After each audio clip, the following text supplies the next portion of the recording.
Eu já estava algo habituado a usar o Tor, mas a minha pior experiência no Tor foi deparar-me com uma página chamada Experiências em Humanos.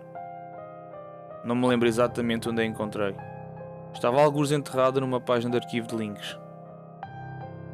A página inicial descrevia o conteúdo da página. Eu estava transtornado com o que estava a ler. Uma das frases que descrevia este site dizia num tipo de letra sangrenta e a vermelho: as experiências contidas neste site são para provar que nem todos os humanos nascem iguais. As pessoas escolhidas para serem cobaias nestas experiências eram muitas vezes sem abrigos, mas também umas pobres almas que foram apanhadas por estes otários doentios.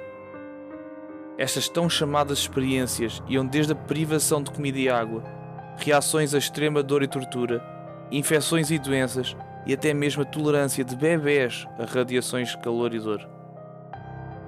Eu já tinha visto todos aqueles vídeos horríveis para chocar as pessoas, como por exemplo o vídeo de 3 gajos e um martelo.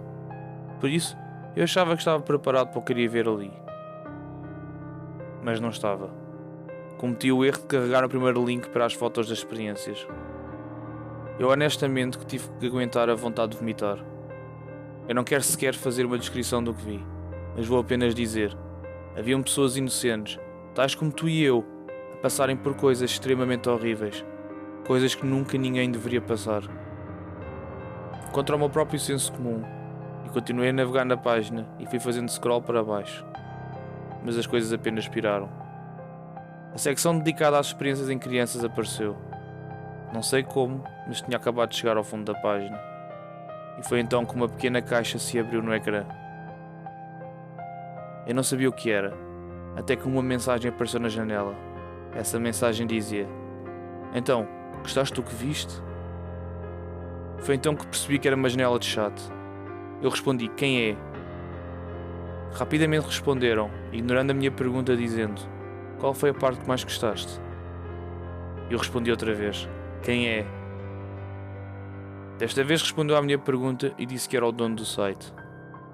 Eu respondi-lhe que achava que aquilo era doentio e desumano e queria reportar este site imediatamente às autoridades. Este foi o meu maior erro, dizer-lhe isto. Porque depois de uma breve pausa ele respondeu: consigo ver que o teu nome é Michael e vives em Massachusetts. Ele tinha razão. Mas em vez de sair do site eu respondi: não, estás errado. Cerca de 10 segundos depois, ele respondeu algo que me fez sentir o coração a encolher-se. A minha morada. A minha morada completa. As suas últimas palavras foram: tenha um bom dia. Eu fechei a página, desliguei e fechei o meu portátil. Liguei para a polícia ainda antes de contar aos meus pais. Quando a polícia chegou à nossa casa, eu expliquei tudo a toda a gente ao mesmo tempo. Eles queriam ver o meu PC, visto que não tinha decorado o nome do site, mas aparentemente o Tor não guarda o histórico de navegação. Por isso, nem consegui ajudá-los a fechar este perverso site. A polícia disse que se o que eu estava a dizer era verdade, então deveríamos arranjar outro sítio para dormir. Coincidentemente, eu e os meus pais já andávamos à procura de uma casa para nos mudarmos. Eu nem acreditei na velocidade com que os meus pais conseguiram vender a casa. Pouco depois mudámos-nos. Eu pedi-lhes desculpa todos os dias durante meses por causa do que aconteceu e por os ter feito passar por aquilo tudo. Eu sinto-me bem em pensar que o homem dono daquele site estava apenas a fazer bluff, mas eu não arriscaria em testá-lo. Acho que ninguém deveria andar a passear pela Dark Web, pois não há nada de bom que possa surgir daí.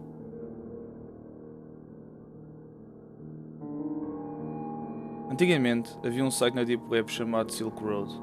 Era como se fosse uma loja online de droga ilegal, onde podíamos encontrar todo o tipo de drogas que quiséssemos.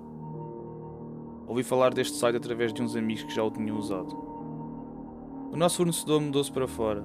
Ele era o nosso único contacto. Por isso, os meus amigos começaram a usar este site e diziam que era legítimo. Não podia ter calhado numa melhor altura, pois eu precisava mesmo de arranjar erva, visto que os meus pais não iriam estar em casa este fim de semana e eu poderia estar à vontade. Fiz o download do Tor, que é o browser usado para se poder entrar na Deep Web, e fui dar uma vista de olhos no site. Obviamente que o artigo mais vendido no site era cannabis. Deixei um comentário numa das listagens mais recentes, a perguntar se alguém já tinha comprado daquela pessoa e se era legítimo. Voltei ao site uma hora mais tarde e tinha uma mensagem nova. Vinha de um usuário chamado Illy B. Ele tinha visto o meu comentário e estava a oferecer-me 30 gramas por um preço baixíssimo. mas só venderia em mão. Eu já tinha feito negócios com pessoas que só vendiam pessoalmente e nunca tinha tido problemas. Por isso disse-lhe que vivia na zona de Washington e que estava disposto a encontrar-me com ele. Pelos vistos, ele vivia apenas a 1 hora de distância de mim. Eu sugeri que nos encontrássemos a meio caminho para os dois, mas surpreendentemente ele disse que não havia problemas e que se encontrava comigo na minha zona. Eu não poderia recusar esta oferta. Ele disse que viria depois do trabalho, por volta das 21. Eu disse-lhe para nos encontrarmos no parque de estacionamento de um restaurante ali na minha zona. Foi então que ele fez-me algumas perguntas bastante estranhas. Perguntou-me a minha morada e com quem é que eu vivia. Eu obviamente não queria dar a minha morada a um traficante de droga, por isso, dei uma morada errada, assim como menti e disse que vivia sozinho. Um pouco mais tarde, ele mandou-me mensagem a dizer que encontrou um lugar melhor para fazermos um negócio. Era por detrás de uma velha loja de retalho que ficava na ponta da cidade e que já estava fechada. Comecei a estranhar bastante esta mudança de local e não gostei da ideia, mas eu estava tão desesperado para conseguir aquela erva que acabei por ir. Eu sabia onde ficava aquele edifício, por isso fui para o carro e cheguei lá em menos de 5 minutos. Parei o carro atrás do edifício, mas não vi lá ninguém. Entretanto, recebi uma SMS dele a dizer que estava a caminho. Mas isto não fez qualquer sentido. Se ele morava a 1 hora de distância e ainda vinha a caminho, como é que ele sabia deste local? Sentei-me ali durante pelo menos uns 20 minutos à espera de uma outra resposta dele, mas ele nunca mais respondeu. Foi então que decidi apenas desistir, pois senti que alguma coisa manhosa estava para acontecer e preferi ir-me embora enquanto ainda pudesse. Demorei uns 10 minutos para voltar a casa.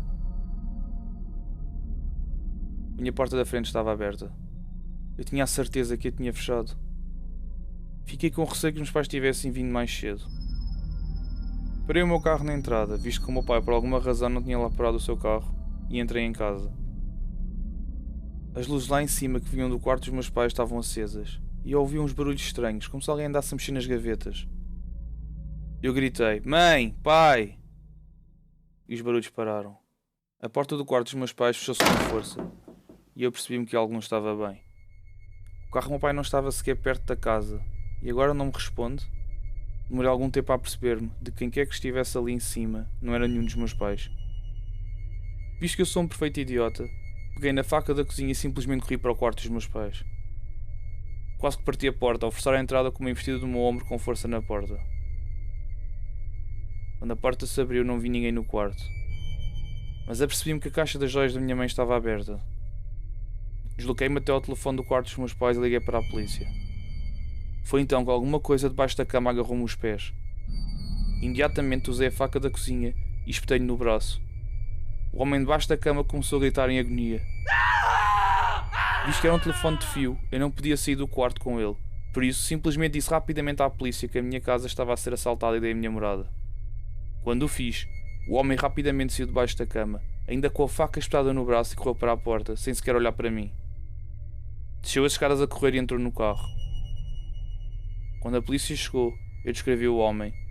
Era um homem de origem africana, vestido com um chapéu de beisebol, roupas largas e conduzia um Honda Accord preto. Não pude dizer muito mais do que isto à polícia, pois eu não poderia falar sobre o facto de eu ter usado aquele site, visto que era ilegal. O máximo que pude fazer foi mesmo apenas descrevê-lo o melhor que me foi possível. Por isso, penso que ele ainda anda algures por aí em liberdade. Ainda hoje penso, como é que ele arranjou a minha morada? Provavelmente deve-me ter pirateado de alguma maneira quando eu estive no site. Eu cometi o erro de andar a navegar pela Deep Web há alguns tempos atrás. Eu vi no Reddit algumas pessoas a comentarem sobre este programa chamado Tor, que nos permitia navegar pela Deep Web. Era basicamente um post a falar sobre as coisas mais estranhas que as pessoas tinham encontrado na Deep Web. Algumas das coisas que as pessoas encontraram criaram alguma curiosidade em mim. Por isso, acabei por fazer o download do Tor. Alguém no Reddit já tinha criado um post com alguns links úteis para a Deep Web. E fiquei chocado com o número de links que haviam de pornografia infantil. Fiz o melhor possível para me manter afastado desse tipo de coisas. Acabei por me deparar com um link que me levou para outra página que continha imensos links, chamada de Páginas Negras. A página era preta com imensos links amarelos e vermelhos. Os links vermelhos aparentemente eram os que continham as coisas mais estranhas. Havia um link que se chamava Assassino Pessoal, e outro chamado Animais de Estimação Mortos. Ao ler alguns destes links, apercebi-me do quanto macabro era isto da Dark Web. Carreguei num dos links amarelos e fui parar a outra página cheia de links. E aí encontrei algo que me parecia interessante, que se chamava O Chat da Sociedade Secreta. Cliquei nesse link e demorou bastante mais tempo do que as outras páginas demoraram para abrir. Devo ter estado ali a olhar para um ecrã todo branco durante pelo menos um minuto inteiro, até que a página se tornou toda preta e uma janela de chat apareceu. Ao pé da janela de chat havia uma janela de vídeo. Foi nesta altura que eu desejava ter carregado no botão para retroceder, mas em vez disso, eu escrevi lá no chat. O que acontece a seguir foi bastante estranho. Alguém a usar uma máscara sentado num quarto escuro apareceu no ecrã e eu senti que o meu coração tinha parado quando vi que a minha cara apareceu no ecrã também. O site estava a usar a minha câmera, mesmo que eu tenha deixado desligada. Eu cobri a câmera imediatamente com o meu dedo. Tentei fechar a página, mas por esta altura o meu ambiente de trabalho tinha desaparecido, assim como o botão de minimizar ou fechar a página. Tentei fazer Ctrl Alt Delete, mas sem resultado. Foi então que uma voz abafada e distorcida se ouviu nas minhas colunas. Eu rapidamente assumi que deve ser o homem da máscara a falar. Ele estava a alterar a voz através de um programa qualquer. Eu lembro perfeitamente. Ele disse: Eu ainda te vejo, James. O meu coração parou. Ele disse o meu nome. Carreguei no botão para forçar o meu PC a desligar-se. E pareceu uma eternidade até que finalmente se desligou. Eu não sabia se devia reportar o que vi à polícia ou não, mas pelo que sabia, qualquer das maneiras tudo era anónimo com o Tor, portanto nem parecia valer a pena. Deveria ser um hacker qualquer sem vida social. Eu segui com a minha vida depois de apagar o Tor do meu PC, mas cerca de 2 semanas depois, a minha mãe entrou no meu quarto e entregou-me uma carta. Ela disse que tinha vindo no correio para mim. Não tinha morada da qual tinha sido enviada. Abri a carta e desdobrei o papel. Em letras enormes que preenchiam a folha haviam 3 palavras. Não voltes cá. Deu-me uma vontade de vomitar pelo sentimento doentio que aquela carta provocou em mim. Amasquei o papel e mandei-o logo fora. Não liguei para a polícia, pois não me parecia fazer alguma diferença, e não contei nada à minha mãe, pois apenas iria causar pânico. Mas não faço ideia de como é que ele conseguiu arranjar a minha morada.